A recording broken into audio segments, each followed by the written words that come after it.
Whoa! Where am I? What is this place?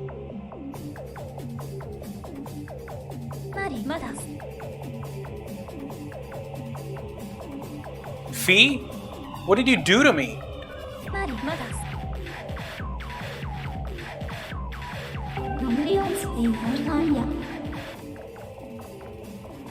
But I played Red Dead Redemption 2. I did everything you asked.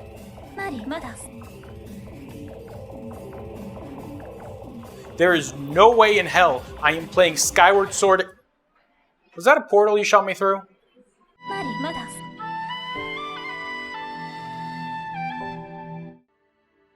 Portal. One of the most fun, refined, impressive games I've ever played. The first one to make me go, yeah, I like this.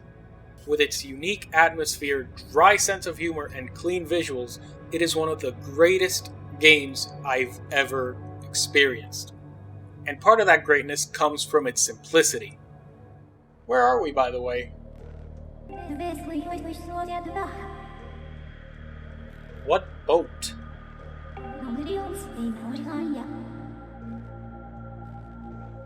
That is such clever writing on my part. Portal doesn't waste your time, starting out seconds after you begin a new game. Chell here wakes up in a small glass room with a radio and a toilet inside the Aperture Science Enrichment Center, hearing the computerized voice in charge of it all, GLaDOS. Hello, and again, welcome to the Aperture Science Computer-Aided Enrichment Center. I love GLaDOS as a character. Don't ruin this game for me.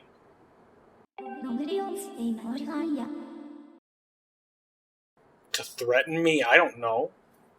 From start to finish, she is the star of the show. I've always loved how petty, dry, to the point, and sarcastic she is. Even though she doesn't come off as outwardly malicious, you know she isn't exactly good. And her calm speech pattern, along with a few of her comments, the way she speaks to you like an animal, it lets you know she is smarter than you will ever be. She is aware of everything going on. GLaDOS is in control of everything. The same way Luma has a chokehold on the 3 million US citizens they're actively holding hostage. F*** Luma.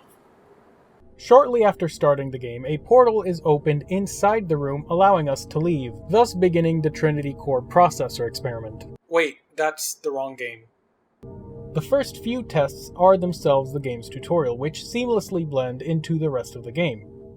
Pressing buttons does things, pressing bigger buttons does other things, cubes are heavy, it's all simple to grasp. In fact, everything about this game is simple to grasp, and that simplicity is one of Portal's greatest strengths. Blue portals connect to orange ones and orange to blue. Portals can be placed on white surfaces and never on black or moving ones, and you can't shoot portals through portals. That's it. Every test chamber is its own contained short stage, usually combining a few mechanics together. Each one is told to you at the start in this large white sign that lets you know how far you are in the game and what will be present in the chamber. And at the end, there's an emancipation grid that will destroy whatever you try to break through. Sometimes you need to use these mechanics in combination with one another, meaning you need to know how they all interact in order to find the best or most appropriate way to get through the puzzle. Like these energy balls that give power to certain objects and can kill you if you touch them. Then there's turrets, these adorable murder weapons that don't blame you for tipping them over. Plus, the way they go when going through an emancipation grid is peak. If you fall in the Puerto Rico tap water, you die, and you definitely shouldn't drink it either.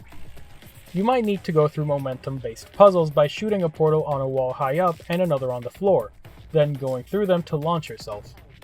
And of course, there's the most iconic thing from Portal, aside from arguably GLaDOS, the cubes. There's two kinds, weighted storage cubes that are blue and the pink weighted companion cubes. These cubes, in fact, cannot speak and will not try to stab you, and being the most basic items, they have the most functions. You can place them on these big red buttons to activate them, you can use them as shields from turret fire or energy balls, use them as platforms, or deepen your bonds with them.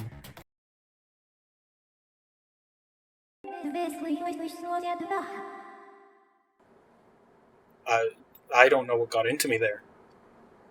These simple mechanics combine together in the perfect way, making for one of the best experiences ever delivered in the history of video games.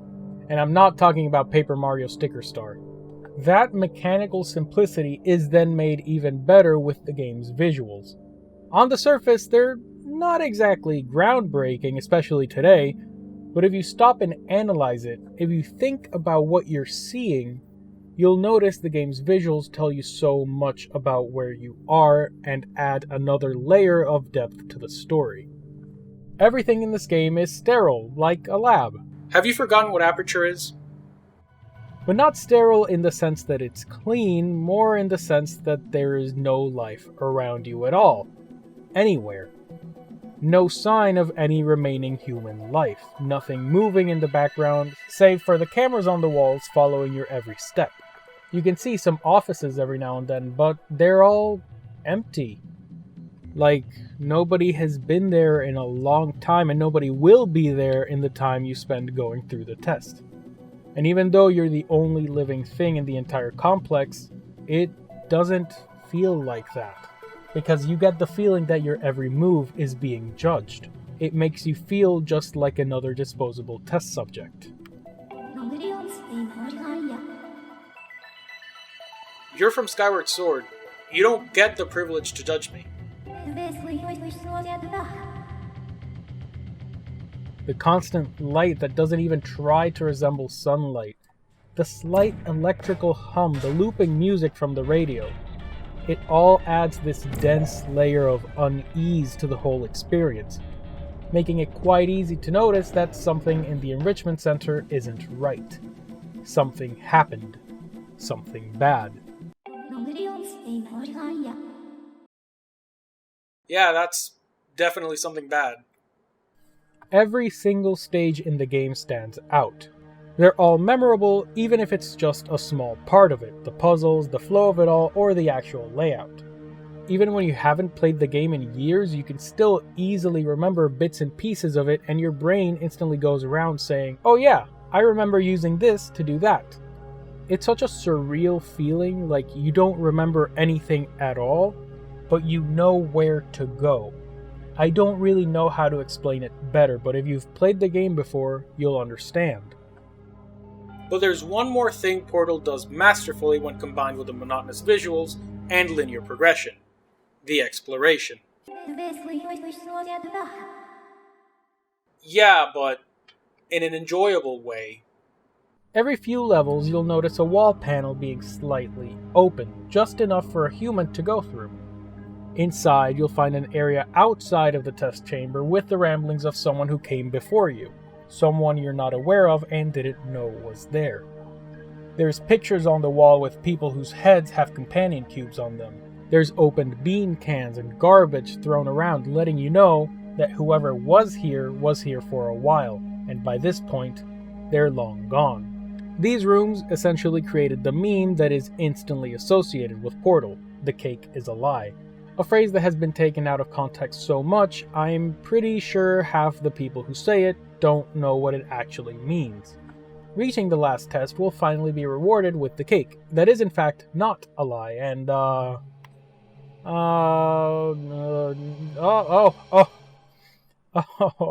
actually fell here. Okay, take two, and we're rolling into the oven that absolutely holds our cake. And should I keep pretending, or is it still funny?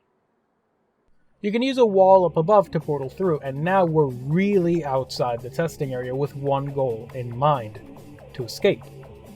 Compared to the rest of the game with its thoughtful, calm test chambers, this last segment does a complete 180 and it's tense, it's stressful, and you need to be quicker about your actions. Most of the time.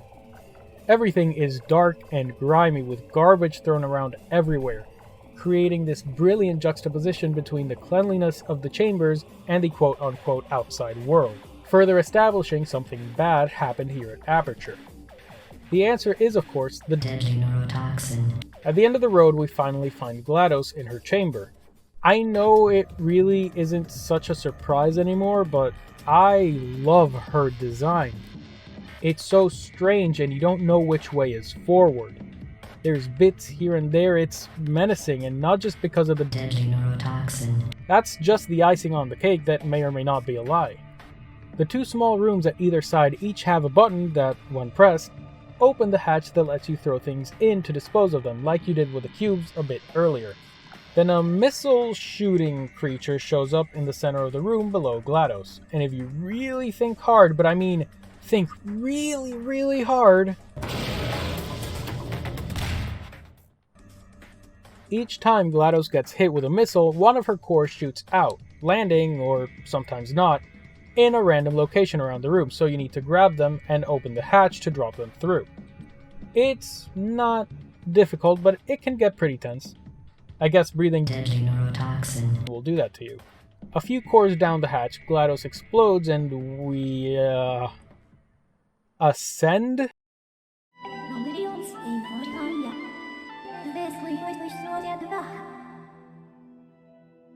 That is so funny. Until we land on an unknown facility-looking place and something mysteriously pulls us back. Slowly. Ominously. To finally give us our cake. And while the game is now ended, there's one more thing Portal does in stride. The credits. As the credits roll, we the people are blessed with the privilege to listen to Still Alive, and this is the perfect way to end a near-perfect game. However, I'm not going to play the song here for copyright reasons, I guess. This game is a triumph. I am making a note here, huge success. It is hard to overstate my satisfaction. And it's a very short game, something I find myself appreciating more and more these days. For whatever reason, I find it hard to get into a game that I know will take over 100 hours to complete. I just wish there was a sequel because I need more Portal.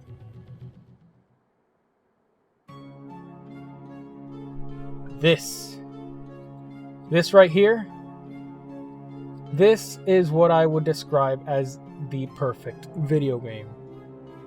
One so polished, so exciting, so fresh, while pushing the series forward in the best way, in every way. Portal 2. I love Portal 2. Take everything I said about Portal 1 and multiply it by 1,000,000. That's it, the end. See you in Chapter 6. For real though, oh my god, how many times am I legally allowed to say I love Portal 2?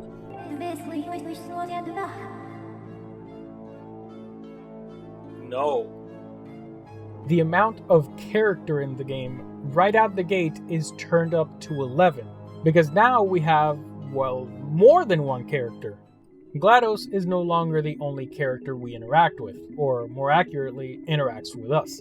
Instead, here we have Wheatley, a totally intelligent, smart, bright, and trustworthy core who wakes us up after a short Thursday afternoon nap. Shit, no, I don't trust him anymore. This introduction also shows us more of Aperture Science as a whole, something the first game only gave us a taste of, letting us see all the layers and the vast open spaces that presumably hold many, many more test subjects. Fun fact, in the early days of Portal 2, there was going to be another player character called Melly. Now, while I myself don't know the actual origin of the name MelleniumK, I know she, and by extension this game, were a large inspiration for it.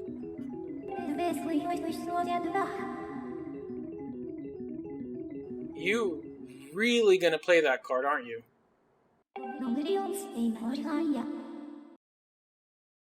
Who even likes you? After disengaging the wall with little to no issue, we fall through the now missing wall and end up in the original testing chamber. But this time, it's decayed. The nature has taken over and there's plants everywhere. The clean, well put together walls of the test chambers are fallen, broken apart. Everything is as grimy and dark as the hidden areas of the first game, and despite it looking like that, it's beautiful. There is a strange layer of intrigue and beauty behind the messiness of it all. After the facility blew up, how bad exactly did things get here? And how much control did GLaDOS actually have?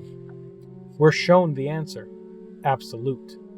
As GLaDOS wakes back up, so does her desire to begin testing on her favorite test subject, and test she does. And this is when GLaDOS goes from fantastic to fantastic-er. I love how petty every single comment of hers is at the beginning and end of every test she just manages to put together in time. Sorry about the mess. I've really let the place go since you killed me. By the way, thanks for that. Don't let that horrible person thing discourage you. It's just a data point. If it makes you feel any better, science has now validated your birth mother's decision to abandon you on a doorstep. I'll give you credit. I guess you are listening to me. And for the record, you don't have to go that slowly. Remember before when I was talking about smelly garbage standing around being useless? That was a metaphor. I was actually talking about you. And I'm sorry. You didn't react at the time, so I was worried it sailed right over your head, which would have made this apology seem insane. That's why I had to call you garbage a second time just now. Every test chamber is equipped with an emancipation grill at its exit, so that test subjects cannot smuggle test objects out of the test area. This one is broken. Don't take anything with you. I think that one was about to say, I love you. They are sentient, of course. We just have a lot of them. Did you know that people with guilty consciences are more easily startled by loud noises? Once GLaDOS takes over, we're given a few new toys to play with in the test chambers. For one, the death ball is gone, which I am more than fine with, instead replaced with these deadly lasers that work in conjunction with this new kind of cube, the Discouragement Redirection Cube. Works the same as the others, but this time it redirects lasers, as the name implies. Then there's this reversible anti-gravity cylinder for transportation of objects or yourself. It's fine if a little bit slow. Then there's these light bridges that can be used to walk through gaps or defensively as a wall. Lastly, the aerial faith plates, these black skateboards that launch you in a predetermined direction at a predetermined speed. Great for jumping around or using it as momentum when going through portals. Overall, the new things thrown into the mix are a vast improvement over the last game. Weighted storage and companion cubes make a comeback, as do turrets. And the way everything comes together, it's phenomenal. After a few of her improvised tests, Wheatley helps us escape and try to find a way into GLaDOS' chamber. But on the way we learn something about the events that happened in this facility. I mentioned before that GLaDOS used the deadly neurotoxin to wipe everyone out. But that's only half the story. We see some science fair type presentations next to an office space, most of them featuring potato batteries and one baking soda volcano. Not exactly original, but it was the only one that wasn't a potato battery. But then we're told the day the deadly neurotoxin was used was Bring Your Daughter to Work Day. Bring your daughter to work day. That did not end well. Yeah, Portal is a bit darker than you would expect. There's one more thing about Portal 2 that I need to bring up. You always find something new, no matter how many times you play it. There's always some little corner you've never been to, and you find something you've never seen before. Like how this one potato battery that grew into its own potato metropolis was made by Chell, implying that, yes, Chell was inside Aperture Labs when GLaDOS did her thing and survived. Look, I know there's a comic called Lab Rat that goes into the specifics of what happened, but I'm not going to go into that here. Definitely read it though, it's very good. Eventually we get back to her chamber and Wheatley says we should put him in control and he'll let us out. Not plug that little idiot into mainframe. No, you should plug that little idiot into the mainframe. Don't you dare plug him in. Plug me in, plug me in. Don't do it. Don't listen Am I being to her. gaslit? Do it. You don't actually have a choice here, so you plug him in and... Wow! Check me out, partner. We did it. I'm in control of the whole facility now. Whoa! Would you look at this? Not too bad, eh? Giant robot. Massive. It's not just me, right? I am bloody massive, aren't I? Oh, sorry, no, the lift. Yes, sorry, I keep forgetting. This body's amazing, seriously. I can't get over how small you are, but I'm huge.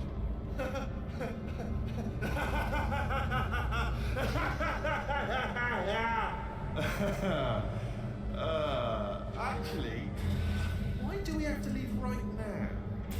Do you have any idea how good this feels? I did this. Tiny little Wheatley did this. What? How could he betray us like this?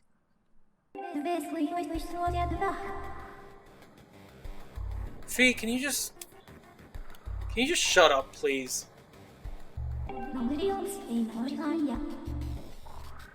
do you want me to play Skyward Sword again?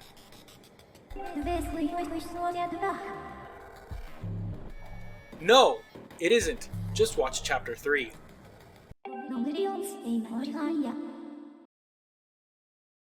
GLaDOS is a potato now. And this begins what is arguably my favorite part in any video game ever. And it doesn't even have a Fire Emblem in it. Unbelievable! I know! Falling down, we arrive at an even more abandoned area of Aperture, but this time it's old. Not old in the sense of it being unkept, more in the sense of actually old. Like 1950s or 60s old. I can never tell the two apart. Haha, hashtag Gen Z Zoomer humor, haha, I'm almost 24. Seeing this first testing facility is fascinating, and of course, it is all led by the one and only Dave Johnson. a man whose voice heavily resonates with GLaDOS and his companion, Carolyn. This area is fairly short, but that's because it's only the first of 3. Not only do you see this phase of Aperture Science innovations in a time when they're stealing astronauts and Olympians, but you also see it in the mid-60s and the scariest decade of them all, The 80s. Seeing the differences in each area, not only in aesthetic but in technology, is so intriguing. Each testing chamber this time is made inside a giant sphere made of asbestos. All these science spheres are made of asbestos, by the way. Keeps out the rats. Let us know if you feel a shortness of breath, a persistent dry cough, or your heart stopping, because that's not part of the test. That's asbestos. Oh look, I found one. Well, what do these add in terms of gameplay? If they're older, doesn't that mean they're not as interesting? Pudding! The answer is pudding. Sort of. Repulsion Gel, a blue dietetic pudding that is absolutely non-toxic, safe to eat, and healthy, that makes things bounce off whatever surface it's on, stomachs included. If you jump from or land on it, you'll jump higher, and if things like cubes get coated in it, they'll jump around forever.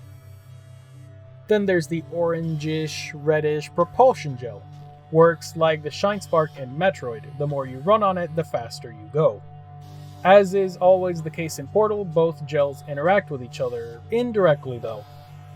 If you pour Propulsion Gel over a patch of Repulsion Gel, the latter will be overwritten, and you'll just be left with Propulsion Gel.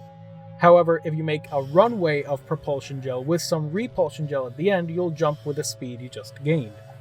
Lastly, there's Conversion Gel made of moon dust. This one turns whatever surface into a portal surface, which itself implies that yes, those white walls that you can place portals on are made of moon. How many times have I said I love Portal 2 already? Yeah, add one more to the list. Around the halfway point, we find GLaDOS being attacked by a bird, but in our kindness, we help her out by stabbing her and carrying her on the portal gun.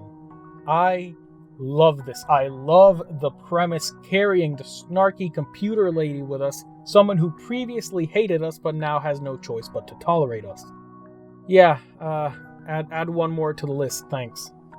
As you progress, you'll begin to see, well, more like hear, Cave Johnson's health deteriorate.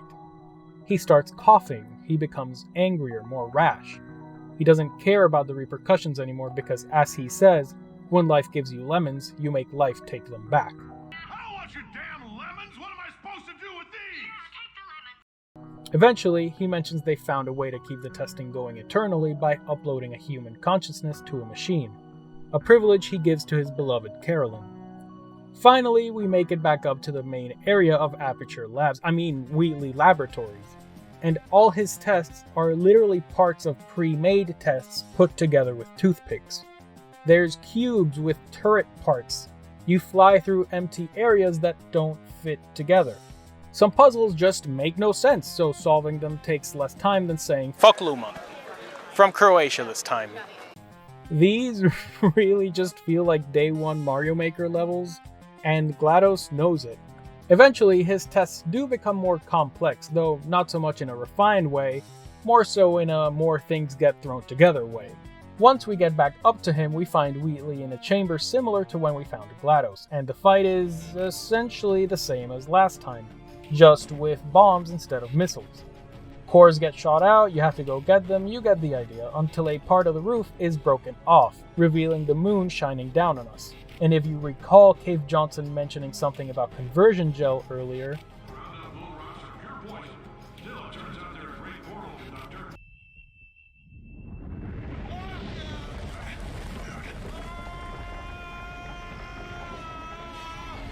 Space!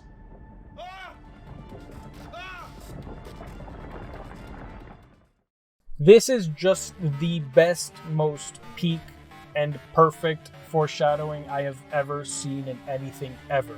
Wheatley gets shot off into space, GLaDOS rescues us, she deletes Carolyn, and Chell is let go from Aperture with a weighted companion cube in tow as a memento. And like with the first game, we have one more even better credit song, Want You Gone. Again, I'm not going to play this song here just in case, but if you haven't, definitely listen to it yourself, it is amazing. And with that, human testing at Aperture has come to a close. Because we don't have Portal 3 and I'm trying to make a funny and original joke, we'll never know who helped Chell. Maybe Black Mesa? Nah, that was a joke. Fat chance. However, the game isn't technically over. There is still the multiplayer campaign. It is a full-length campaign to be played with a good friend, especially one who doesn't know the chemical symbol for silver. The two of you play as the robots Atlas and Peabody, and each one has their own respective portal gun. Atlas with the dark and light blue portals, and Peabody with the yellow and red ones. Together, you need to find ways to link both sets of portals to solve each puzzle. And these new test chambers...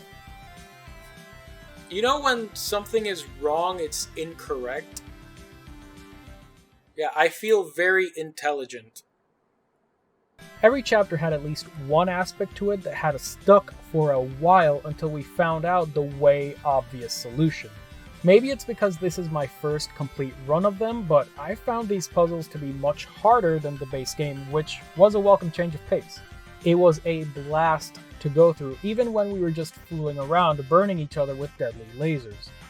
There is very little story this time though. All we're told is that it has been a while since Chell was around, and later on we're told science was solved long ago. Really, it's just a fun epilogue type campaign focusing purely on gameplay, and I say that in a good way.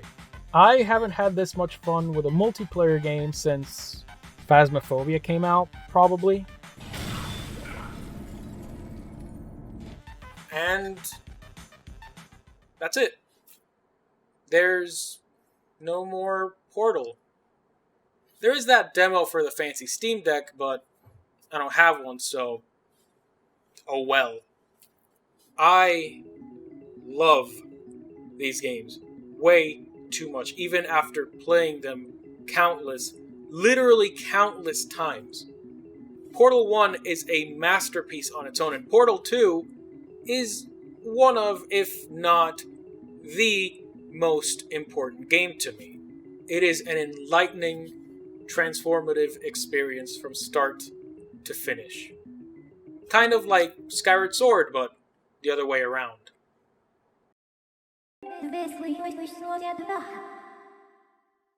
You know, now that I think about it, I think the cake is the Fire Emblem itself. What's this?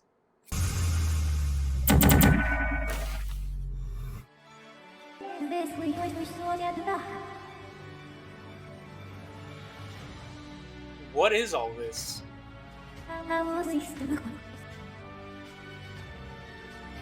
Why? What is this?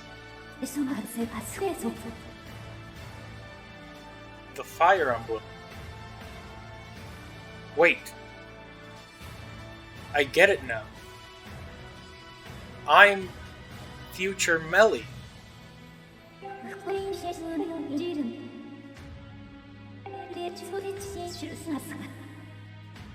It's time, Fee.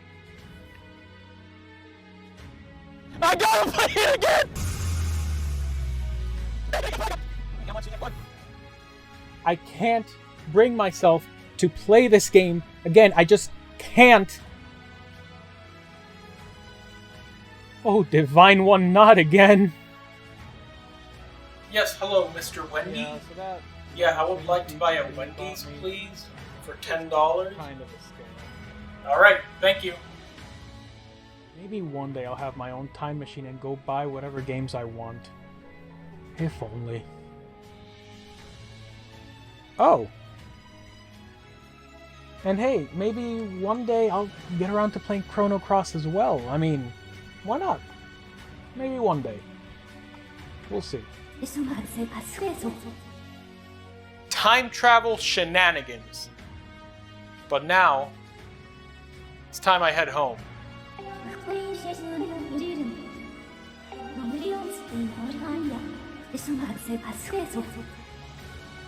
I am never playing Skyward Sword again.